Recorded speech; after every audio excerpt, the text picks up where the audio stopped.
ನಮಸ್ಕಾರ ವೀಕ್ಷಕರಿಗೆ, ND plus ವಾರ್ತೆಗೆ ಸ್ವಾಗತ. ಅವರ್ಸಾ ಕವಲಗದ್ದೆ ಸೇತುವೆ ಬಳಿ ಬಸ್ ಪಲ್ಟಿ, 25ಕ್ಕೂ ಹೆಚ್ಚು ಪ್ರಯಾಣಿಕರು ಪಾರು, ದೊಡ್ಡ ದುರಂತ ತಪ್ಪಿಸಿದ ಮರ.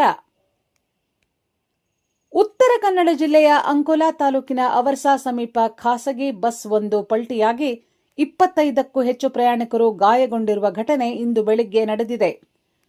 ಅವರ್ಸಾದ ಕವಲಗದ್ದೆ ಸೇತುವೆ ಸಮೀಪ ಗುರುವಾರ ಬೆಳಗ್ಗೆ ಸುಮಾರು 10:30 ವೇಳೆಗೆ ಅಂಕೋಲಾದಿಂದ ಕಾರವಾರದತ್ತ ತೆರಳುತ್ತಿದ್ದ ಖಾಸಗಿ ಬಸ್ ಚಾಲಕನ ನಿಯಂತ್ರಣ ತಪ್ಪಿ ಪಲ್ಟಿಯಾಗಿದೆ.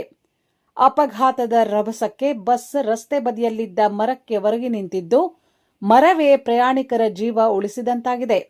ಮರ ಇಲ್ಲದಿದ್ದರೆ ಬಸ್ ಸೇತುವೆ ಪಕ್ಕದ ಇಳಿಜಾರಿಗೆ ಉರುಳಿ ಇನ್ನಷ್ಟು ದೊಡ್ಡ ದುರಂತ ಸಂಭವಿಸುವ ಸಾಧ್ಯತೆ ಇತ್ತು ಎಂದು ಸ್ಥಳೀಯರು ತಿಳಿಸಿದ್ದಾರೆ. ಘಟನೆಯ ವೇಳೆ ಬಸ್ನಲ್ಲಿ 25ಕ್ಕೂ ಹೆಚ್ಚು ಪ್ರಯಾಣಿಕರಿದ್ದು, ಎಲ್ಲರೂ ಸಣ್ಣ ಪುಟ್ಟ ಗಾಯಗಳೊಂದಿಗೆ ಪ್ರಾಣಾಪಾಯದಿಂದ ಪಾರಾಗಿದ್ದಾರೆ. ಮಾಹಿತಿ ತಿಳಿಯುತ್ತಿದ್ದಂತೆಯೇ ಆಂಬ್ಯುಲೆನ್ಸ್ ಸಿಬ್ಬಂದಿ ಸ್ಥಳಕ್ಕೆ ಧಾವಿಸಿ ಗಾಯಾಳುಗಳನ್ನು ಸಮೀಪದ ಆಸ್ಪತ್ರೆಗೆ ದಾಖಲಿಸಿ ಚಿಕಿತ್ಸೆ ನೀಡಿದ್ದಾರೆ. ಘಟನಾ ಸ್ಥಳಕ್ಕೆ ಭೇಟಿ ನೀಡಿದ ಪೊಲೀಸರು ಪರಿಶೀಲನೆ ನಡೆಸಿದ್ದು, ಅತಿ ವೇಗವೇ ಅಪಘಾತಕ್ಕೆ ಕಾರಣವೇ ಅಥವಾ ಇತರೆ ತಾಂತ್ರಿಕ ಕಾರಣಗಳಿವೆ ಎಂಬ ಕುರಿತು ತನಿಖೆ ಆರಂಭಿಸಿದ್ದಾರೆ.